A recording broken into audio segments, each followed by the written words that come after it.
Hello दोस्तों, मैं आज आपको बताने वाला हूँ इंडिया से बैचलरहुड सर्टिफिकेट कैसे बनाया जाता है।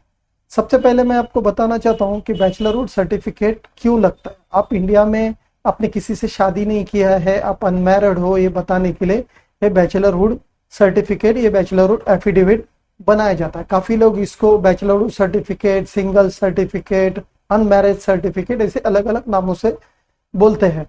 तो सबसे पहले आपको किस स्टेप बाय स्टेप किस तरह से ये सर्टिफिकेट बनाते हैं मैं आपको बताने वाला हूँ। और ये इंडिया में कहीं भी सब जगह से स्टेट से इस तरह से ही बनाया जाता है, क्योंकि अपना इंडियन गवर्नमेंट आपको अब बैचलर होकर के ऐसा स्पेशल सर्टिफिकेट नहीं प्रोवाइड करती है। तो आपको इस तरह से कोर्ट से सर्टिफिकेट बना के डिक्लेयर करके आपका साइन करके सब जो रिक्वायर्ड ऑफिसर का स्टैम्प इस पे लेना पड़ता है। सबसे पहले अभी ये मैं महाराष्ट्र से बना रहा हूँ, तो इस तरह का महाराष्ट्र का स्टैम्प पेपर लेना पड़ता है। देखो इस पे लिखा है महाराष्ट्र करके। इस स्टैम्प पेपर लेके फिर इस पे इस तरह का कंटेंट टाइप किया जाता है। ये कंटेंट टाइप होने के बाद में ये हाफ कंटेंट इस पे फ्रंट इसके पे आता है, फ्रंट जो 100 रुपीज़ के स्टैम्प पेपर पे। फिर सेकंड कंटेंट उसके बैक साइड पे आता है, बैक साइड पे ग्रीन पेपर लगा के उस पे लिया जाता है। देखो इस तरह से कंटेंट लिया जाता है, फिर उस पे ऐसा आपका नाम लिखा जाता है, साइन लिया किया जाता है और डेट वेरिफिकेशन का लिख के इधर भी नाम लिख के साइन करते हैं और उस पर फोटो लगा के नोटरी का स्टैंप लिया जाता है। ये प्रोसेस होने के बाद में नेक्स्ट क्या प्रोसेस होगा मैं आपको स्टेप बाय स्टेप बताता हूँ। इसके बाद में इसके पीछे ही वो जितने ऑफिसर के अटेस्टेशन के स्टैंप लगते हैं। तो सबसे पहले वो नोटरी हो गया। नोटरी होने के बाद में ये महाराष्ट्र का पेपर है, तो इसमें महाराष्ट्र का होम डिपार्टमेंट किया जाता है। देखो इस पे लिखा है होम डिपार्टमेंट महाराष्ट्र करके, home department government of Maharashtra मंत्रालय मुंबई।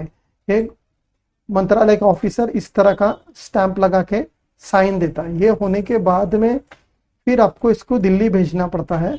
दिल्ली में आप भेजेंगे तो फिर दिल्ली वाला वापस इस पे नोटरी करेगा, क्योंकि ये एसडीएम होता है वहाँ का। दिल्ली का एसडीएम स्टैंप लेने के लिए आपको दिल्ली से नोटरी करना जरूरी होता है। तो दिल्ली वाला नोटरी वाला इस तरह का नोटरी का स्टैंप लगा के साइन करेगा।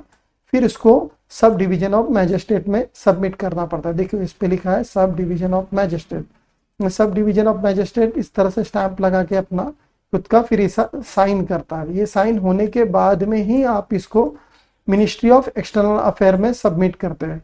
फिर मिनिस्ट्री ऑफ एक्सटर्नल अफेयर इस तरह का अपोस्टाइल इशू करता है। देखो इस पे लिखा हुआ है अपोस्टाइल। ये अपोस्टाइल हमेशा मिनिस्ट्री ऑफ एक्सटर्नल अफेयर से इशू होता है। देखो इस पे लिखा है मिनिस्ट्री ऑफ एक्सटर्नल अफेयर। फिर वो मिनिस्ट्री ऑफ एक्सटर्नल अफेयर इस तरह का स्टैंप लगा के उस पे और अपना इधर साइन करता है। और आपका अगर नाम चेक करना है तो इशू टू करके इधर आपका नाम भी आता है उसके पीछे।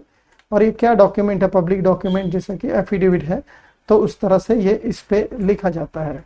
अगर आपको इस बैचलरहुड का कंटेंट चाहिए होगा तो मुझको व्हाट्सअप या कॉल कर सकते हैं। और अगर आपको ये बैचलरहुड सर्टिफिकेट बनाना हो तो हम लोग बैचलरहुड सर्टिफिकेट भी बनाते हैं। कोई भी स्टेट का हो हम लोग उसके लिए ये बैचलरहुड का सर्विस प्रोवाइड करते हैं। और ये बैचलरहुड बनाने के लिए आपका पासपोर्ट का फ्रंट बैक कॉपी चाहिए और एक पासपोर्ट साइज फोटोग्राफ चाहिए होता है।